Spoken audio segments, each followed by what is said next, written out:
Salam sejahtera dan salam suratku sayang bersama saya Grace Chon Lee. Tumpuan berita penganjuran persidangan rabies in Borneo RIB 2022 menjadi platform untuk bertukar ilmu, pengetahuan dan mencari strategi terkini untuk mencegah penularan wabak rabies di negeri ini. Menteri Industri Makanan, Komoditi dan Pembangunan Wilayah Sarawak, Datuk Seri Dr. Stephen Rundi Utom berkata, ia adalah bertepatan masanya dengan usaha kerajaan untuk mencegah atau menghapuskan wabak rabies di Sarawak. It is also people in America, in South Africa, in this part of the world. We are trying to see that rabies should not be a problem for us in the world, worldwide. So in the past two years, we were struggling with trying to contend with COVID-19. And I was given to understand because of that, therefore, in 2022 this year, we have 8 deaths from rabies. It's not that we are not taking care of that part of it, but because our effort on COVID-19 is even more higher risk. So therefore, it's time for us to really study and trying to find ways and means how to prevent this disease. Beliau berkata demikian dalam sidang media selepas menyempurnakan persidangan RIB 2022 yang disertai oleh lebih 250 peserta di Kuching pada Selasa. Sementara itu, Datuk Seri Dr. Stephen Rundi berkata kerajaan akan memberi tumpuan kepada masyarakat di kawasan pedalaman Sarawak, khususnya sempadan negeri. Menurutnya, ini kerana ramai penduduk di situ tidak mengetahui mengenai jangkitan wabak rabies tersebut. Justru katanya, pengujudan pasukan Immune Belt Enforcement Team IBET adalah sangat penting dan bertepatan dengan usaha kerajaan untuk mengawal penularan wabak rabies sebelum ia menjangkiti penduduk di kawasan berkenaan. Hadir sama ialah Ahli Dewan Undangan Negeri Adun Terbeduk Dr. Simon Sidang Badar, Setiausaha Tetap Kementerian Industri Makanan, Komoditi dan Pembangunan Wilayah Sarawak, Datuk Edwin Abid, Pengarah Jabatan Perkhidmatan Veteriner Sarawak, Dr. Adrian Susinambut, Pengarah Unit Keselamatan dan Penguatkuasaan Sarawak, UKPS, Datuk Dr. Chai Kin Chung dan Pemangku Pengarah Unit Komunikasi Awam Sarawak, UKAS, Samuel Simon. Dalam pada itu, Unit Komunikasi Awam Sarawak UKAS giat memainkan peranannya dalam menyebarkan kesedaran awam berkenaan wabak penyakit anjing gila atau rabies. Pemangku Pengarah UKAS, Samuel Simon memberitahu ia adalah sebagai usaha mendidik warga Sarawak mengenai ancaman wabak tersebut. Jelasnya, antara inisiatif yang telah dilaksanakan ialah penerbitan berita berkaitan di laman web UKAS, pertandingan poster digital dan acara larian Rabies Awareness Virtual Run selain bekerjasama dengan influencer media sosial tempatan. Beliau berkata demikian semasa persidangan Rabies in Borneo RIB 2022 di Kuching pada Selasa. Tambah beliau lagi, UKAS juga telah menghasilkan buletin, papan iklan, risalah dan poster dalam 3 bahasa iaitu bahasa Malaysia, bahasa Iban dan bahasa Mandarin yang diedarkan ke seluruh negeri. Kerana UKAS turut serta dalam sebarang penganjuran program vaksinasi dan jeraya wara di seluruh Sarawak. Sementara itu, Samuel menjelaskan UKAS turut bekerjasama dengan stesen radio tempatan untuk menyampaikan mesej kesedaran kepada penduduk di kawasan luar bandar dan juga pedalaman. Laporan berikutnya, pemimpin di peringkat akar umbi perlu sentiasa meningkatkan pengetahuan mereka terutamanya berkenaan dasar atau inisiatif yang dilaksanakan oleh kerajaan. Menurut Timbalan Premier Sarawak, Datuk Amar Awang Tengah Ali Hassan, ia akan membantu mereka untuk menyampaikan maklumat berkaitan kepada rakyat di bawah pimpinan mereka seperti dasar kerajaan atau isu-isu berbangkit agar masyarakat mendapat gambaran mengenai situasi sebenar. Jelasnya, kerajaan telah menyediakan banyak bantuan kepada rakyat sejak wabak COVID-19 menular sejak 2 tahun lepas. Beliau berkata demikian dalam majlis perasmian program pemerkasaan Institusi Pentadbiran Peringkat Kampung IPPK Parlimen Lawas pada Isnin yang turut dihadiri oleh Timbalan Menteri Pengangkutan Malaysia merangkap Ahli Parlimen Lawas, Datuk Henry Sumagung.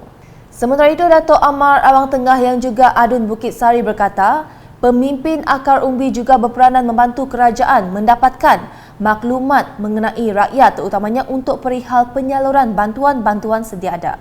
Paparan seterusnya, Jabatan Kebajikan Masyarakat Sarawak JKMS bersiap sedia untuk mengaktifkan 627 Pusat Pemindahan Sementara PPS di seluruh di negeri ini yang mempunyai kapasiti menempatkan 162,091 mangsa banjir. Menteri Pembangunan Wanita, Kanak-kanak dan Kesejahteraan Komuniti Sarawak Datuk Seri Fatimah Abdullah berkata, bagi memastikan penyampaian bantuan bencana tidak terputus, JKMS telah menyediakan 23 pangkalan hadapan bencana untuk menempatkan bantuan makanan kering bagi kawasan yang agak jauh di pedalaman. Menurutnya, seramai 1,971 kakilangan dan sukarelawan JKMS juga telah bersiap sedia untuk digerakkan sekiranya berlaku bencana banjir di Sarawak. Beliau berkata demikian semasa Majlis Perasmian Latih Amal dan Simulasi Pusat Pemindahan Sementara Bencana Peringkat Negeri Sarawak 2022 di Dewan Serbaguna Rancan Serian pada Selasa.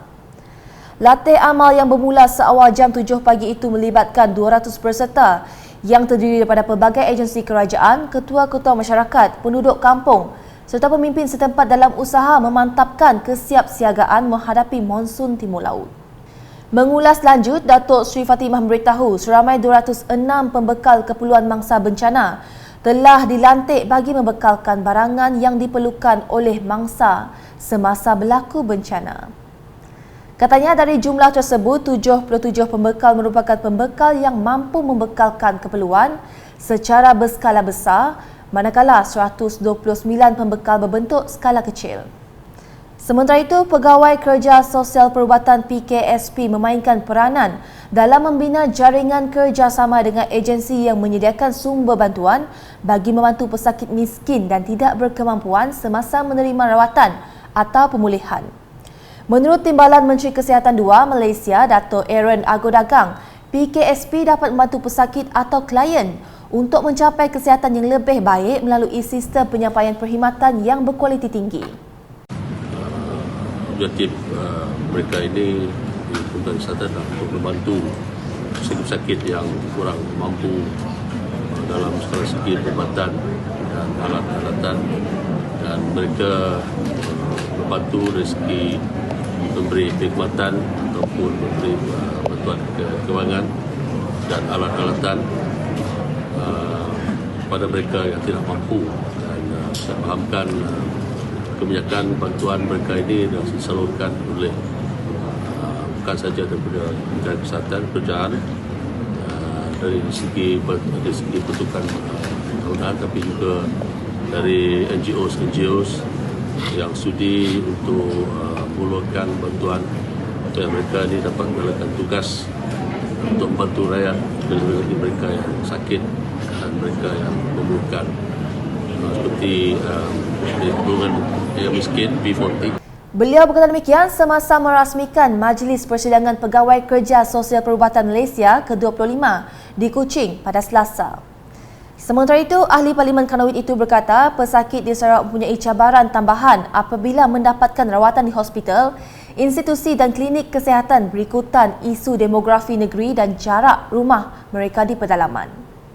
Dalam hal itu, jelasnya PKSP perlu mengambil peluang menggunakan teknologi terkini selaras dengan perkembangan semasa dalam memberikan perkhidmatan kepada pesakit.